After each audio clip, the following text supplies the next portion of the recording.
പഴയ വീഡിയോ ആണ് കേട്ടോ. സിഗ്നേച്ചർ മോളിൽ നിന്ന് എടുത്ത വീഡിയോ ആണ്. ബിയോണ്ട് ഫ്രൂട്ട്സിനെ കുറിച്ചാണ് കേട്ടോ ഇന്നത്തെ വീഡിയോ. ബിയോണ്ട് ഫ്രൂട്ട്സ് എന്ന് പറഞ്ഞിട്ടുള്ളൊരു കടയുണ്ട്. പച്ചക്കറികളും പഴവർഗ്ഗങ്ങളൊക്കെ നല്ല ഫ്രഷ് ആയിട്ട് കിട്ടുന്ന ഒരു കടയാണ് കേട്ടോ. നല്ല ഫ്രഷ് ജ്യൂസുകളും ഇവിടെ കിട്ടും. നല്ല ഇളനീരൊക്കെ കുടിക്കണമെങ്കിൽ അതും കിട്ടും കേട്ടോ. അപ്പോൾ നമ്മളെപ്പോഴും ഇവിടെ കയറുന്നത് എന്തിനാണെന്ന് വെച്ചിട്ടുണ്ടെങ്കിൽ ഇവിടെയാണ് ഏറ്റവും നല്ല ഫ്രൂട്ട്സ് കിട്ടുക, പിന്നെ തേങ്ങ കിട്ടുക, പിന്നെ നല്ല മുളക് കിട്ടുക. അങ്ങനെയാണ് നമ്മളിവിടെ കയറാനുള്ള കാര്യം. പിന്നെ നല്ല പച്ചക്കായൊക്കെ മെഴുക്കുവരട്ടിയോ കായ്ത്തോരനൊക്കെ വെക്കണമെങ്കിൽ നല്ല പച്ചക്കായൊക്കെ കിട്ടും. മധുരക്കിഴങ്ങ് കിട്ടും. കണ്ടോ നമ്മുടെ തേങ്ങ അവിടെ ഇരിപ്പുണ്ട്. പിന്നെ ഇതേ നല്ല ഫ്രൂട്ട്സാണ് കേട്ടോ. പെട്ടെന്ന് തീർന്നുകൊണ്ടാന്ന് തോന്നുന്നു പുതിയത് കൊണ്ടുവന്ന് വെക്കും. അപ്പോൾ അതേ മനുവേട്ടനും ഹരിയും അശ്വതിയും ഒക്കെ ഇവിടെ നിൽക്കുന്നുണ്ട് കേട്ടോ. അപ്പോൾ സമ്മർ എൻ്റെ കയ്യിലാണ് ഇരിക്കുന്നത്, അതുകൊണ്ടാണ് സമ്മറിനെ നിങ്ങൾ കാണാത്തത്. പൊഞ്ചിനെ നിങ്ങൾ ആദ്യം കണ്ടിട്ടുണ്ടായിരുന്നില്ലേ.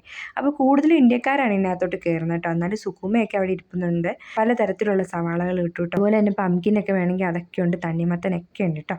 നെഹ്റുവിൽ എല്ലായിടത്തും തന്നെ ബിയോണ്ട് ഫ്രൂട്ട്സിൻ്റെ ശാഖകളുണ്ട് കേട്ടോ.